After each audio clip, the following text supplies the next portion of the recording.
श्री सीतारामचंद्राभ्याम नमः। श्रीमद्वाल्मीकीय रामायणं दशमः सर्गः।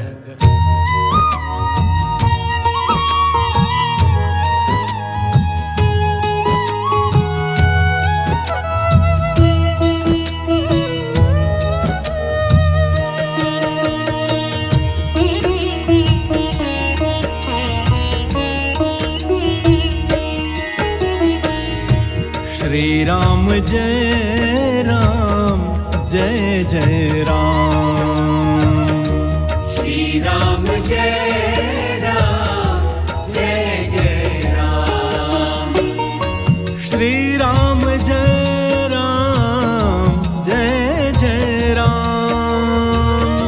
श्री राम जय राम जय जय राम। श्री राम जय जय जय राम।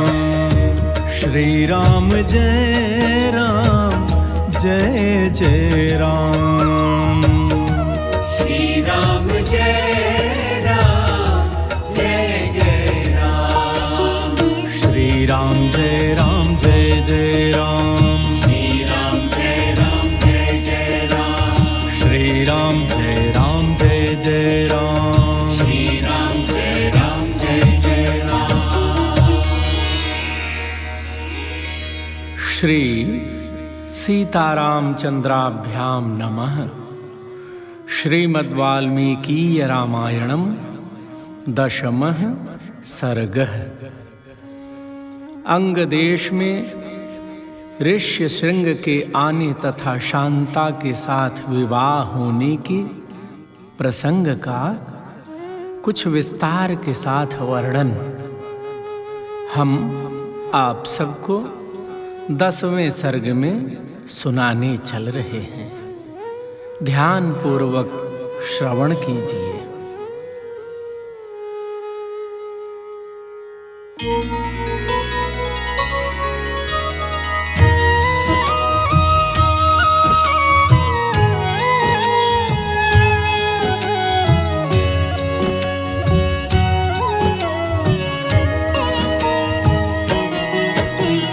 सुमन्त्रश्चोदितो राज्ञा प्रोवाचेदं वचस्तदा यथर्ष्य शृङ्गस्त्वानीतो येनोपायेन मन्त्रिभिः तन्मे निगदितं सर्वं शृणु मे मंत्रिभिः सह।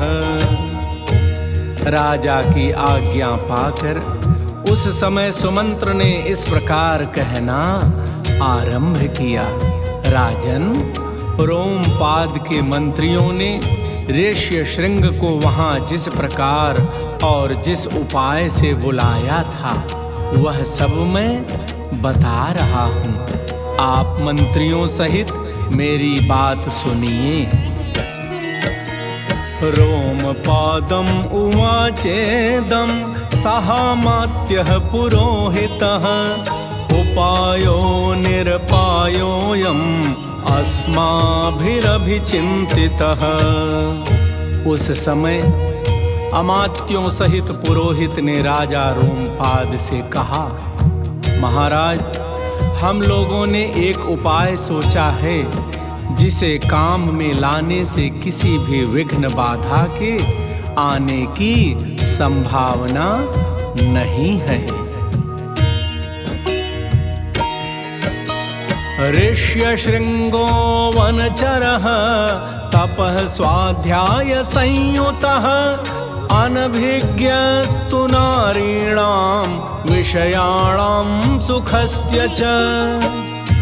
ऋष्यशृंग मुनि सदा वन में ही रहकर तपस्या और स्वाध्याय में लगे रहते हैं। वे स्त्रियों को पहचानते तक नहीं हैं और विषयों के सुख से भी सर्वथा अनभिज्ञ हैं। इंद्रियार्थैरभिमतैः नरचित्त प्रमाथिभिः पुरमानाययिष्यामः क्षिप्रं चाध्यवसीयताम्। हम मनुष्यों के चित्त को मथ डालने वाले मनोवांछित विषयों का प्रलोभन देकर उन्हें अपने नगर में ले आएंगे। अतः इसके लिए शीघ्र प्रयत्न किया जाए। गणिकास्तत्र गच्छन्तु रूपवत्यः स्वलंकृताः प्रलोभ्य विविधोपायैः आनेष्यन्तीह सत्कृताः। यदि सुंदर आभूषणों से विभूषित मनोहर रूप वाली वेश्याएं वहां जाएं तो वे भांति भांति के उपायों से उन्हें लुभाकर इस नगर में ले आएंगी। अतः इन्हें सत्कार पूर्वक भेजना चाहिए। श्रुत्वा तथेति राजा च प्रत्युवाच पुरोहितं पुरोहितो मन्त्रिणश्च तदा चक्रोष्यते तथा। यह सुनकर राजा ने पुरोहित को उत्तर दिया, बहुत अच्छा, आप लोग ऐसा ही करें। आज्ञा पाकर पुरोहित और मंत्रियों ने उस समय वैसी ही व्यवस्था की। वारमुख्यास्तु तच्छ्रुत्वा वनं प्रविविशुर्महत् आश्रमस्या विदूरेऽस्मिन् यत्नं कुर्वन्ति दर्शने।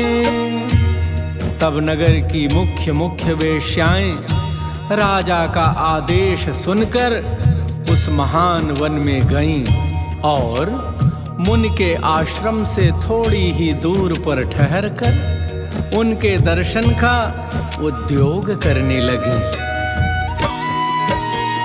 ऋषेः पुत्रस्य धीरस्य नित्यमाश्रमवासिनः पितुः स नित्यसन्तुष्टो नातिचक्राम चाश्रमात्।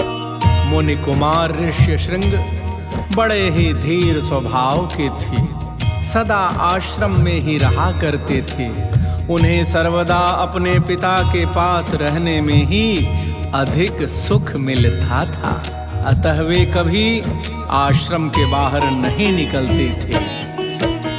न तेन जन्म प्रभृति दृष्टपूर्वं तपस्विना स्त्रीवापुमान् वा यच्चान्यत् सत्वं नगर राष्ट्रजम्। उन तपस्वी ऋषि कुमार ने जन्म से लेकर उस समय तक पहले कभी न तो कोई स्त्री देखी थी और न पिता के सिवा दूसरे किसी पुरुष का ही दर्शन किया था। नगर या राष्ट्र के गांवों में उत्पन्न हुए दूसरे प्राणियों को भी वे नहीं देख पाए थे। ततः कदाचित्तं देशम् आजगाम यदृच्छया विभाण्डक सुतस्तत्र ताशापश्यत् वरांगनाः। तदनंतर एक दिन विभाण्डक कुमार ऋष्य शृंग अकस्मात घूमते फिरते उस स्थान पर चले आए जहां वे वेश्याएं ठहरी हुई थीं। वहां उन्होंने उन सुंदरी वनिताओं को देखा।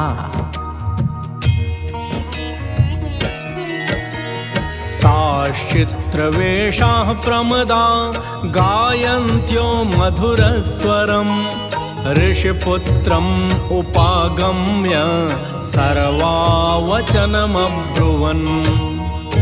उन प्रमदाओं का वेश बड़ा ही सुंदर और अद्भुत था। वे मीठे स्वर में गा रही थी।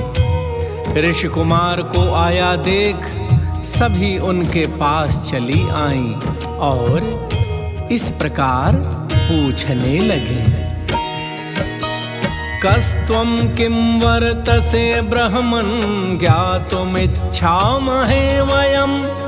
एकस्त्वं विजने दूरे वने चरसि शंसनः।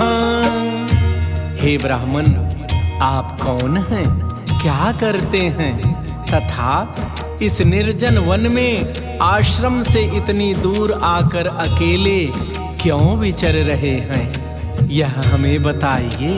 हम लोग इस बात को जानना चाहती हैं। अदृष्ट रूपास्तास्तेन काम्य रूपा वने स्त्रियः हार्दात्तस्य मतिर्जाता आख्यातुं पितरं स्वकम्। ऋष्य श्रृंग ने वन में कभी स्त्रियों का रूप नहीं देखा था और वे स्त्रियां तो अत्यंत कमनीय रूप से सुशोभित थीं। अतः उन्हें देखकर उनके मन में स्नेह उत्पन्न हो गया। इसलिए उन्होंने उनसे अपने पिता का परिचय देने का विचार किया। पिता विभाण्डकोऽस्माकं तस्याहं सुत औरसः ऋष्यशृंग इति ख्यातं नाम कर्म च मे भुवि। वे बोले, मेरे पिता का नाम विभाण्डक मुनि है, मैं उनका औरस पुत्र हूँ। मेरा ऋष्यशृंग नाम और तपस्या आदि कर्म इस भूमंडल में प्रसिद्ध है। इहाश्रम पदोऽस्माकं समीपे शुभ दर्शनाः करिष्येवोऽत्र पूजां वै सर्वेषां विधि पूर्वकम्। यहाँ पास ही मेरा आश्रम है, आप लोग देखने में परम सुंदर हैं, अथवा आपका दर्शन मेरे लिए शुभ कारक है। आप मेरे आश्रम पर चलें, वहाँ मैं आप सब लोगों की विधिवत पूजा करूँगा। ऋषिपुत्र वचः श्रुत्वा सर्वासां मतिरास वै तदाश्रम पदं द्रष्टुं जगमुः सर्वास्ततोऽङ्गनाः। ऋषि कुमार की यह बात सुनकर सब उनसे सहमत हो गईं। फिर वे सब सुंदरी स्त्रियां उनका आश्रम देखने के लिए वहां गईं।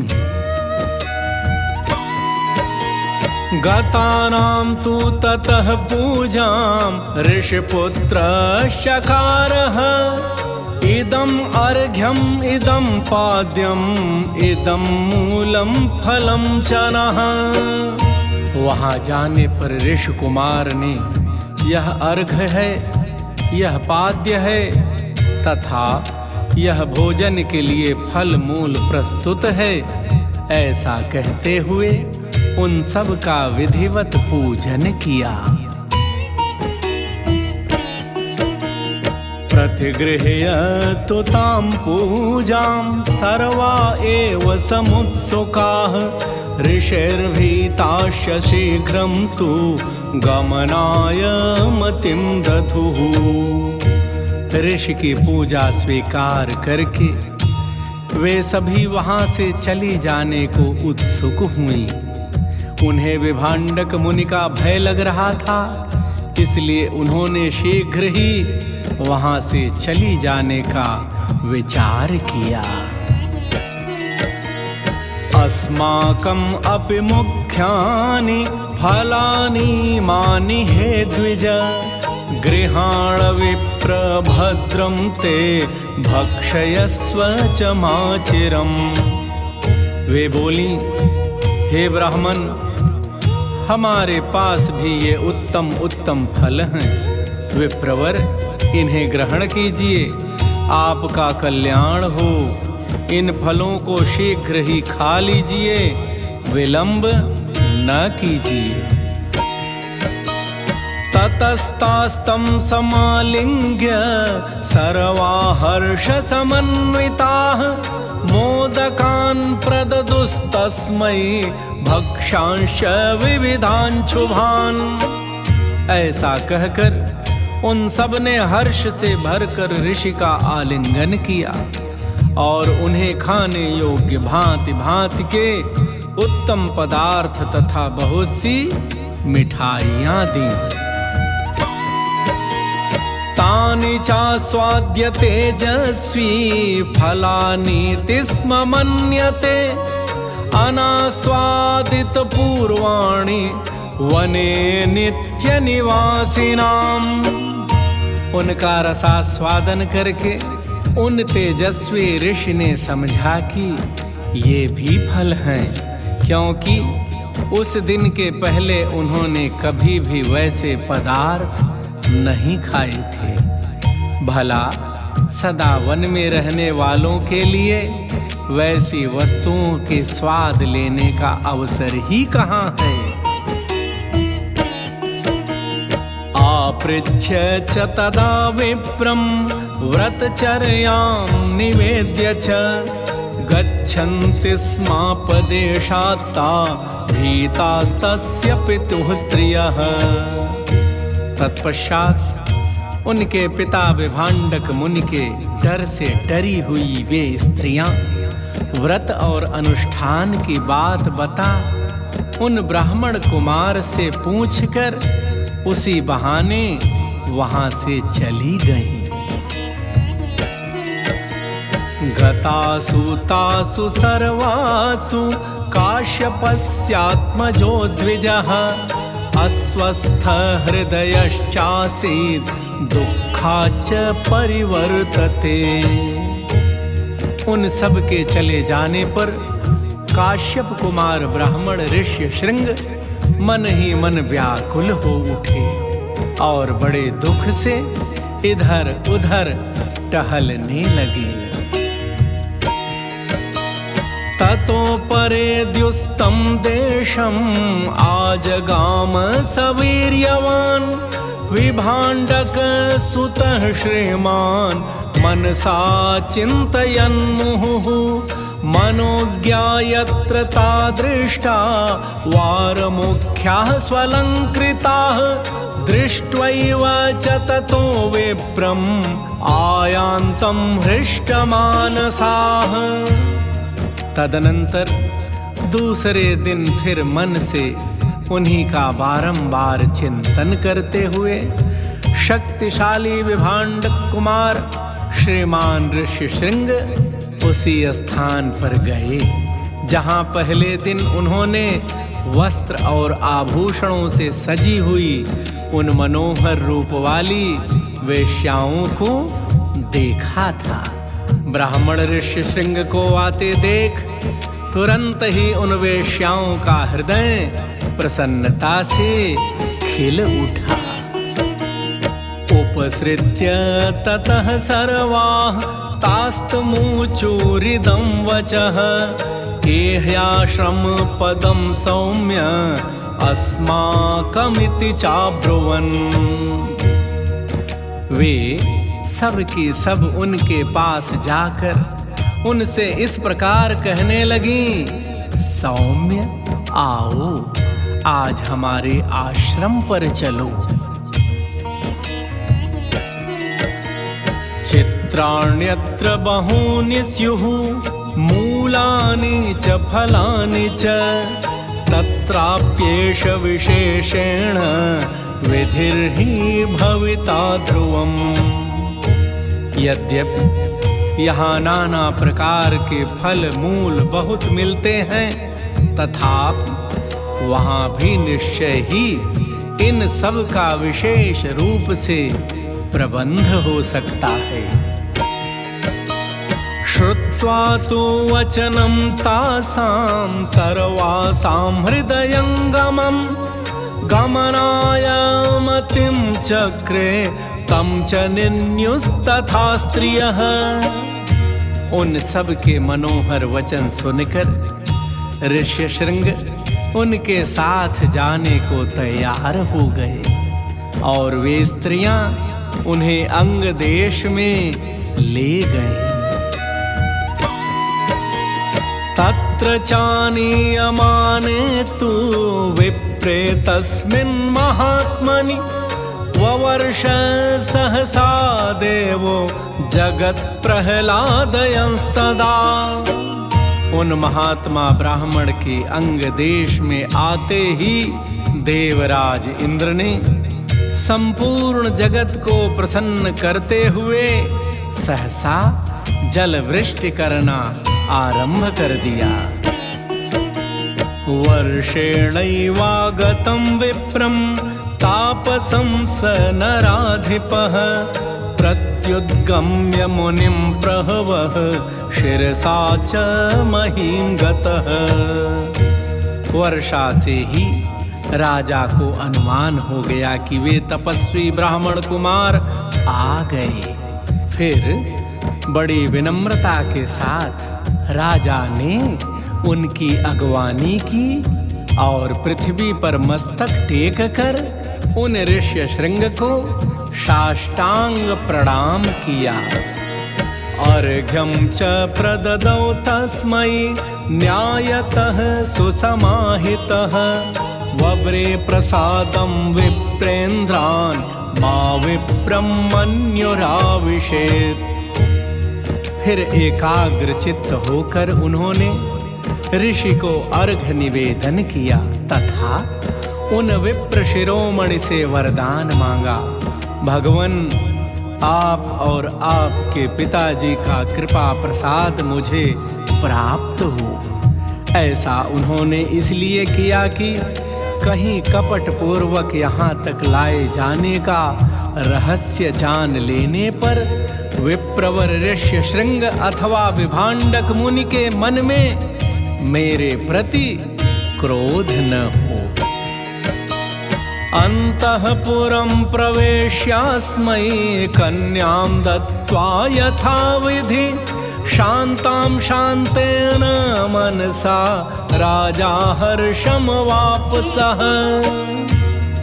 तत्पश्चात ऋष्यशृंग को अंतःपुर में ले जाकर उन्होंने शांत चित्त से अपनी कन्या शांता का उनके साथ विधि पूर्वक विवाह कर दिया। ऐसा करके राजा को बड़ी प्रसन्नता हुई। एवं स न्यवसत्तत्र सर्वकामैः सुपूजितः ऋष्यशृंगो महातेजाः शान्तया सह भार्यया। इस प्रकार महातेजस्वी ऋष्यशृंग राजा से पूजित हो संपूर्ण मनोवांछित भोग प्राप्त कर अपनी धर्म पत्नी शांता के साथ वहां रहने लगे। इत्यार्षे श्रीमद् रामायणे वाल्मीकिये आदि काव्ये बालकांडे दशमः सर्गः। प्रेमी जनों, इस प्रकार श्री वाल्मीकि निर्मित आर्ष रामायण आदि काव्य के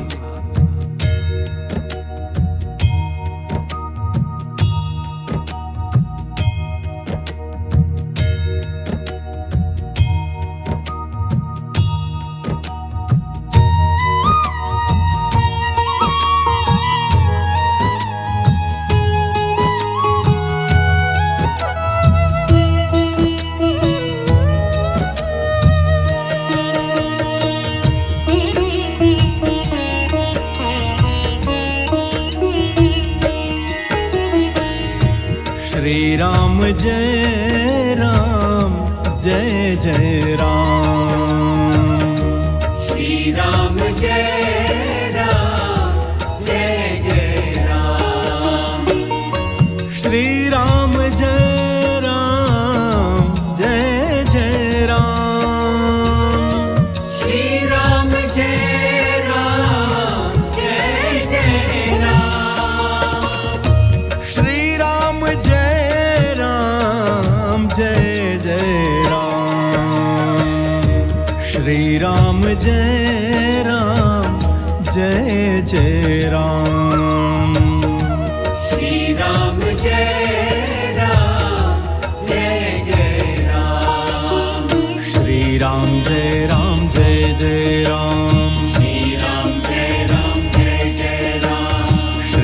राम जय जय